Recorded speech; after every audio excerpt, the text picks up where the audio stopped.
नमस्कार मित्रों, सुबह के 9:15 बज चुके हैं और बढ़िया सी धूप खिली है।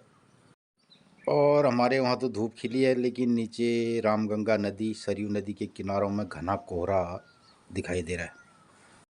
तो नदी किनारे में बहुत ज़्यादा गहरा कोहरा है और ये 12 बजे तक छटेगा, फिर धूप आएगी यहाँ पे।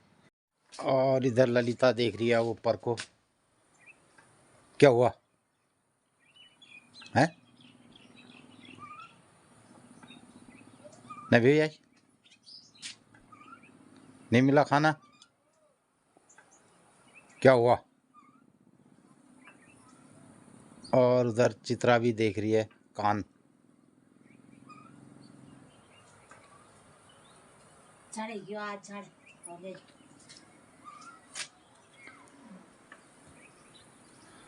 तो ये चार्यान अपन गुशेण गण या गुशेण गणी से चाने रे बैठी। शाबाश।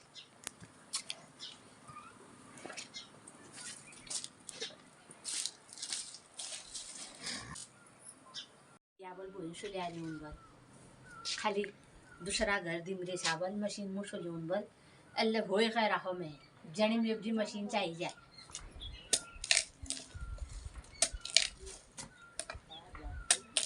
तो आजकल रोज की तरह कद्दू कट रहा है। तो बढ़िया वाला कद्दू था। एक दिन कद्दू साग, कद्दू की रेसिपी एक दिन हम चटनी बना के मित्रों को भी दिखाते हैं। तो मित्रों, आज कद्दू साग बढ़ोनो ब्याले। अच्छा तो वो चल रहा छुट्टी वो सदी फिर एक बड़ो हुए दिन। तो इसकी चटनी और इसका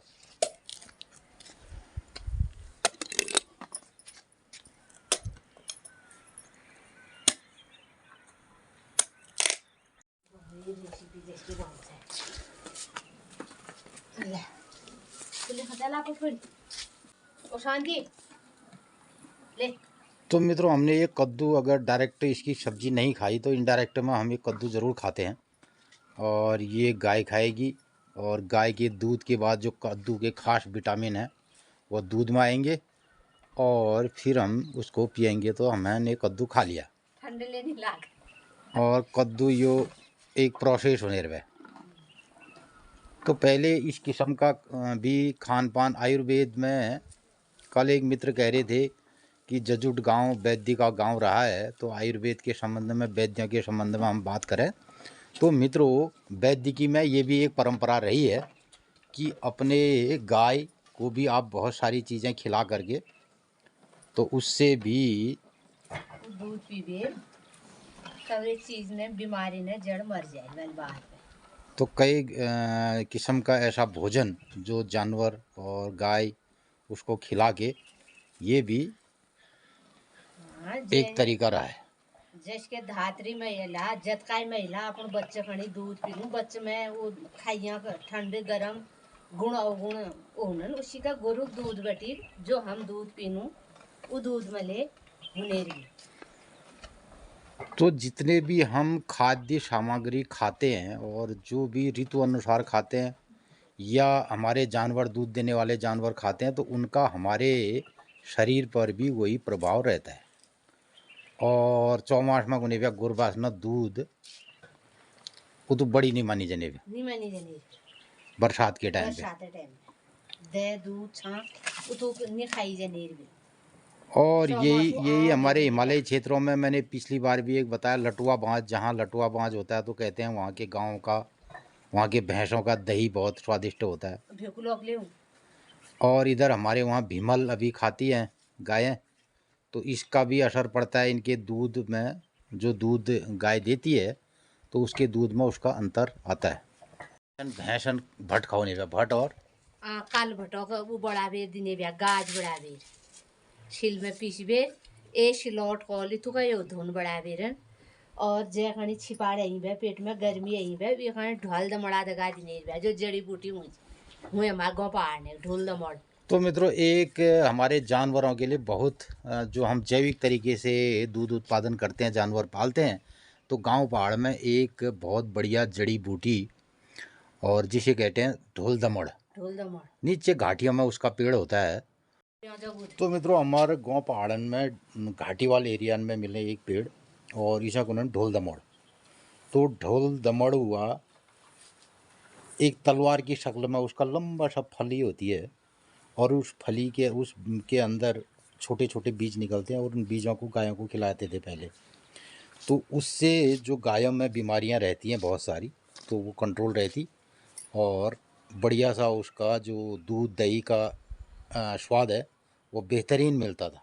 ऐसा पहले गांव पहाड़ में रहता। जैसे हमारे घरेलू होम्योपैथी दवाई जड़ी बूटी में लवंगा दी जा महिला आयुर्वेद में कहो, आयुर्वेद में जब परसू दे जा जब रात जरूं मशीन जरूं और जतकाय छेणी नहीं उसी का दूध देनी गुरबा से नहीं ढोल दमड़ बेर वो भटा दगाड़ पिसबेर गाज बढ़ाबेर और गुरबासन का दी जा बाल्टी में साड़बेर खूब गाज भेजबा गुरबास ने जो पेटा बीमारी है वो निकल जाए। तो पहले गांव पहाड़ में महिलाएं एक दवा महिलाओं के लिए रामबाण और पेटेंट हर घर में रहती थी। जब हमारा गांव पहाड़ में आयुर्वेदिक जो सिस्टम रहता था और उसे कहते लवंगा चूर्ण। तो आम तरीके से गांव में वैद्य लोग इसको बनाते थे और प्रत्येक महिला उसको खाती थी दूध के साथ। बरसात में नहीं खाई पड़ी और बरसात के टाइम पे 2-3 बहुत सारी जो दवाएं हैं लोग उसको बरसात के टाइम पे नहीं खाते थे। दवाओं का खाना जाड़ों के टाइम पे और गर्मियों के टाइम पे अक्टूबर के बाद ये रहता था। और जो आयुर्वेदिक दवाएं हैं उनको अधिकतर बरसात के टाइम पे नहीं खाया जाता और बरसात के टाइम पे तो कम से कम दवाइयाँ लोगों ने लेनी चाहिए क्योंकि उस टाइम पे शरीर जो है बहुत कोमल हो जाता है वर्षा काल में। तो वर्षा काल में ज़्यादातर लोग दवाओं का इस्तेमाल नहीं करते थे आयुर्वेदिक। और उसके बाद जाड़ों में ही बहुत किस्म के जो खान पान है जो पौष्टिक आहार हैं जाड़ों के टाइम पे ले जाते रहे। और उसके बाद जैसे जैसे गर्मी आती है तो बहुत सारे लवण खनिज विटामिन शरीर में बहुत जो इकट्ठे लोग करे रहते थे हमारे हिमालयी क्षेत्रों के। उसके बाद गर्मियों में फिर उनका डिस्चार्ज होता था और फिर जाड़ों में वो पौष्टिक भोजन लिया जाता रहा।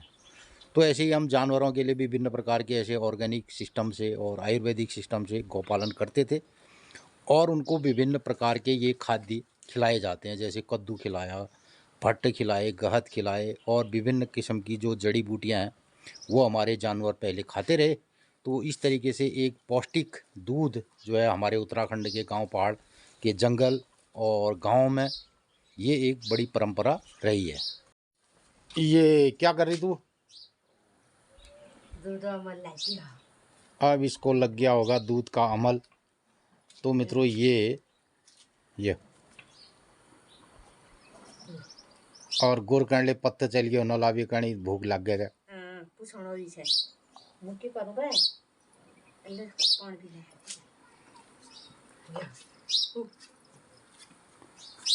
तो मित्रों आज ये वाली व्यवस्था अब छिन्न भिन्न हो चुकी है और गौपालन हो या मनुष्य पालन हो ये सब ऑर्गेनिक और जैविक और आयुर्वेदिक सिद्धांत के आधार पर नहीं जिया जाता है। और पहले हमारा गांव वैद्य की परंपरा वाला रहा है। इस पर विस्तृत चर्चा की जा सकती है और कभी कुछ अभी भी जो कुछ लोग वैद्य जो गांव में बचे हैं उनसे वार्ता की जा सकती है और मैं करने का प्रयास भी करूंगा।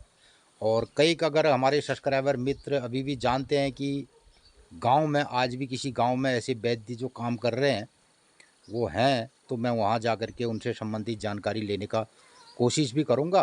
तो मैंने अपने गांव में मित्रों अपने बचपन में 3 वैद्यों को यहाँ पर काम करते हुए देखा है और बहुत सारी दवाओं को यहाँ पर प्रोसेस होते हुए देखा है, उनका निर्माण होते हुए देखा है और बहुत किस्म के औषध और आयुर्वेदिक दवाएं जैसे लवंगा आदि है, च्यवनप्राश है और आशव है, द्राक्षाशव है और दूसरा ये दसमूला रिष्ट है। तो बहुत सारी ऐसी चीज़ों को यहाँ पे बनते देखा है। मालती बसंत रस सिंदूर अवरक शोधन और बांसावली तो ये सब हमारे गांव में बनता रहा है। आज सब ये पतंजलि और रामदेव के वहाँ पे बहुत सारी चीज़ें ये होती हैं। और हमारे गांव में ये वैद्य की परंपरा पहले बहुत ज़बरदस्त तरीके से जी जाती थी। और मेरे देखते देखते यहाँ रामदेव से भी बड़े बड़े जो आज श्यामदेव और धन्वंतरी, ये बड़े बड़े हमने महारथी यहाँ देखे हैं।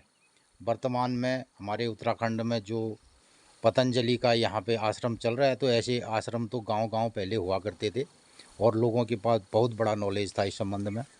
तो अब ये गांव पहाड़ में नहीं रहा।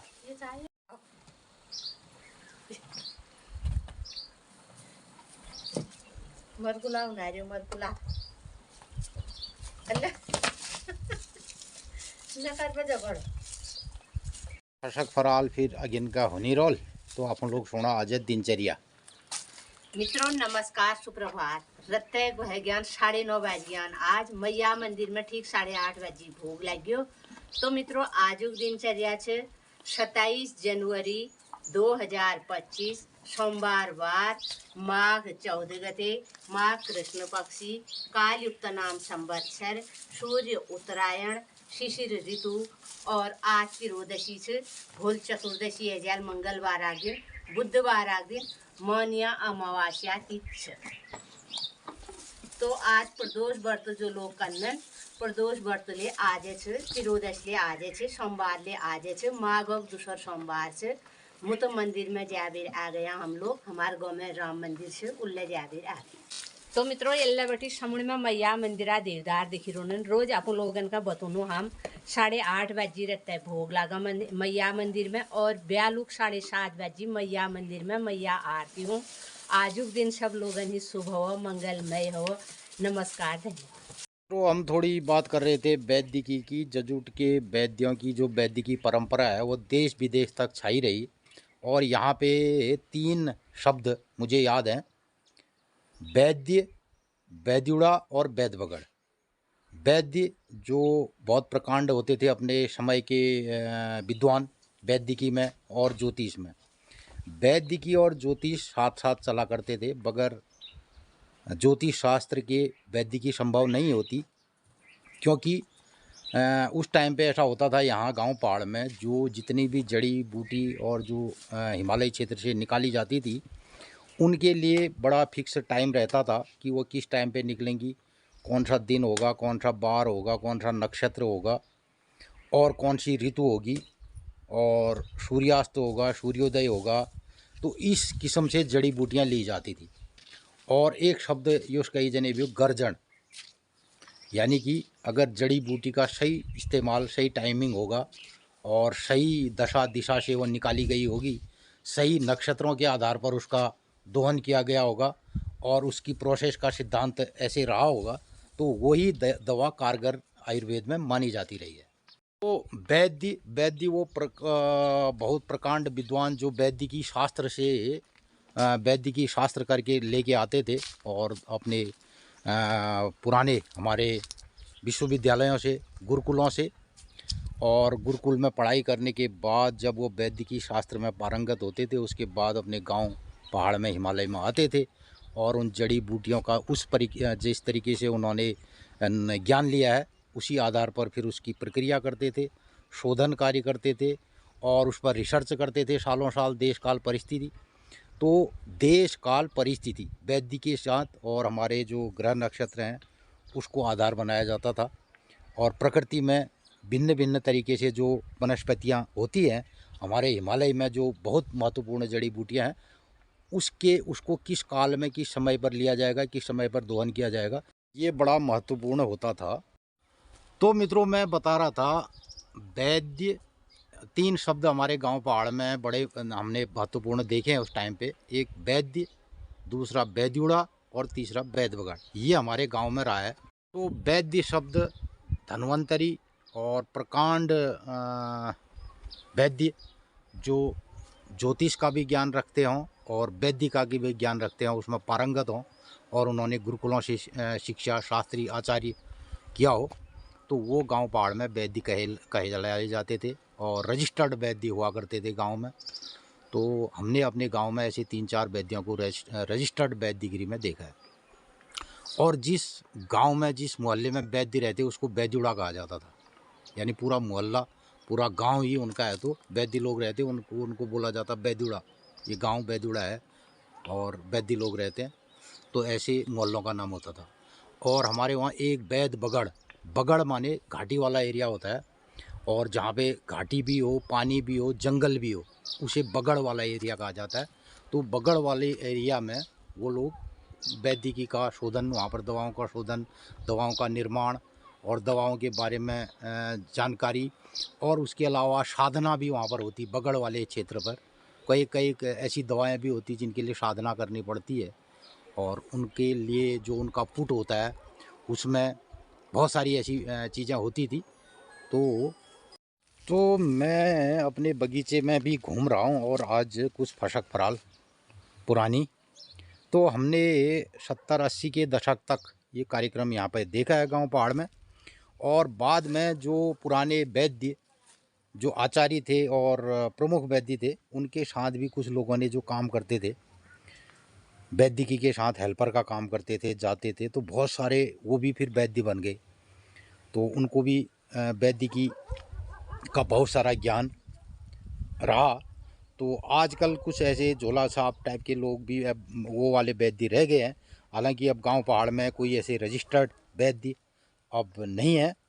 और हमने अपने गांव में मैंने पंडित देवकी नंदन वैद्य, पंडित जानकी वल्लभ वैद्य और पंडित चंद्र वल्लभ वैद्य, जो रजिस्टर्ड, जिनके पास लाइसेंस हुआ करता था वैद्यिकी का, तो ऐसे वैद्य मैंने अपने गांव में 3 वैद्यों को देखा है।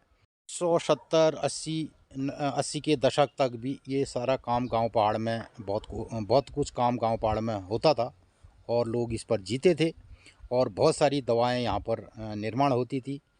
तो जिनमें से प्रमुखता से घर घरों में जो आयुर्वेदिक दवाओं का इस्तेमाल होता था, जैसे लवंगादि चूर्ण और त्रिफला चूर्ण, बांसावले और कुछ आशब, इस तरीके के जो बनते थे, जिनका नित्य प्रति लोग जिसका इस्तेमाल करते थे। और विशेषकर महिलाओं के लिए कुछ रामबाण औषधियाँ यहाँ पे बनती थी, लोग उसको खाते थे और उस पर जीते थे। और आयुर्वेदिक एक दिनचर्या होती थी, आयुर्वेदिक दिनचर्या होती थी, और वैद्य के लोग बताया करते थे कि किस ऋतु में कौन सा भोजन करना है, कौन गरिष्ठ होगा, कौन पथ्य होगा, कौन अपच करेगा, कौन क्या करेगा। तो लोग इस तरीके का एक संयमित आयुर्वेदिक जीवन जिया करते थे। उस तरीके से एक गांव पहाड़ का खान पान होता था। तो इन सारी बहुत चीज़ों को हमने अपने गांव पहाड़ में देखा है और जिया भी है, और लोगों को उस आयुर्वेदिक के हिसाब से जीते हुए भी देखा है। अगर मैं अपने बगीचे के आंवले के वृक्ष के नीचे हूँ, तो इस सीज़न में आंवले को प्रोसेस करने का आप टाइम आ रहा है। तो चैत के महीने में आंवले को सुखाया जाता था, आंवले को प्रोसेस किया जाता था, आंवले को उबाल करके इसकी गुठली निकाल करके इसको सुखाया जाता था, और उसके बाद फिर आंवले का हरड़ बरड़ इसको मिला करके इसका अनुपात, और विभिन्न अनुपातों में, कभी आंवले के अनुपात को कम ज़्यादा किया जा सकता था, कभी हरड़ के, कभी बरड़ के। तो इस तरीके से 1 2 3 2 3 4 2 3 4 और 2 3 1 ऐसे करके इसके अनुपात को अदल बदल करके, तो वात पित्त कफ त्रिदोष नाशी के रूप में आंवले का और हरड़ का और बहेड़े का प्रयोग होता था, और लोग इसको खाया करते थे। और आयुर्वेद में इतना महत्वपूर्ण जो है त्रिफला रहा है, जो लगभग 200 बीमारियों में जिसके अनुमान को जिसको दिया जाता रहा है। तो बहुत सारी बीमारियों में ये जो त्रिफला रामबाण दवाई के रूप में प्रयोग होता था। तो मैं भी आज भी अपने गांव अपने बगीचे में ये विभिन्न प्रकार के जो हर्बल पौधे हैं उनको लगाए रखा हूँ। और अभी मैंने आंवले के वृक्ष के नीचे, और फिर यह है दालचीनी, और दालचीनी भी यहाँ पे इसकी खाल, इसके पत्ते, तो विभिन्न दवाओं में इसका इस्तेमाल होता रहा है। तो इसका ये भी बहुत महत्वपूर्ण है हमारे गांव पहाड़ का। और मैंने इसके जंगलों को ही देखा है, यहाँ पे बहुत बड़े बड़े जंगल दालचीनी के हुआ करते थे, तो धीरे धीरे उनको ख़त्म कर दिया गया।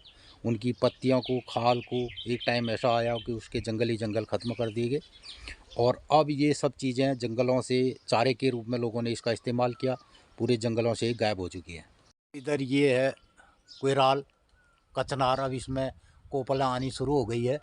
तो इसका भी आयुर्वेदिक के रूप में, भोजन श्रृंखला के रूप में इसका प्रयोग किया जाता रहा है।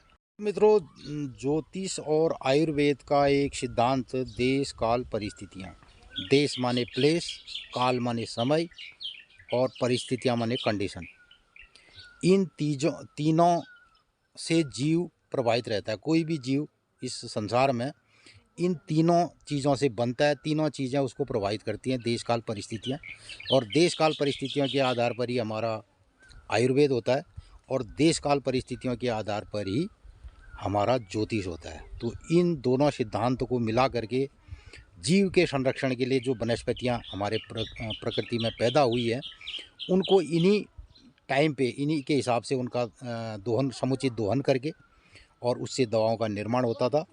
और फिर वात, पित्त, कफ क्या मनुष्य के शरीर में प्रधानता है और का मनुष्य का शरीर किस किस्म का है, वात वाला है, कफ वाला है, तो उस हिसाब से उसके त्रिदोषों को खान पान व्यवहार से, पथ्य और दवाओं के परहेज के साथ जिया जाता था।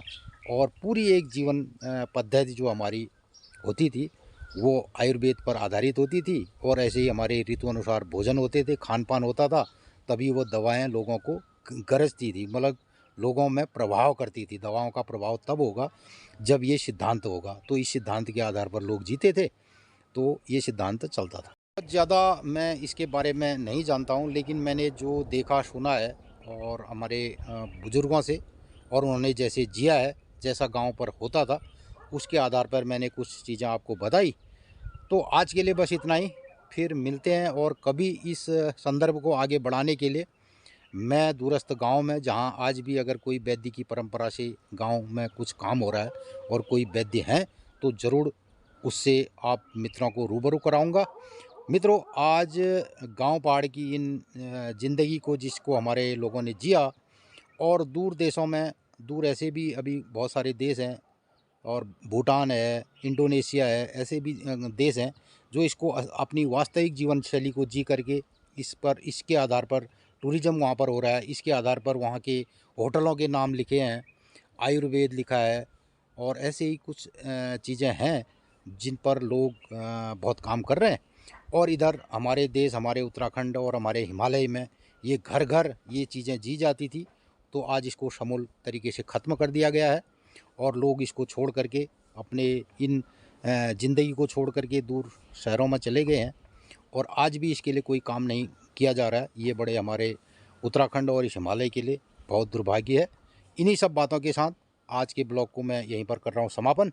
कल किसी और नए संदर्भ पर आपसे वार्ता और मुलाकात होगी, और तब तक के लिए नमस्कार, धन्यवाद। तो मित्रों, हमारा ये प्रयास आपको कैसा लगता है, और इस पर ज़रूर अपनी राय प्रतिक्रिया व्यक्त कीजिएगा, और अपने मित्रों को लाइक, शेयर, सब्सक्राइब कीजिएगा। नमस्कार, धन्यवाद।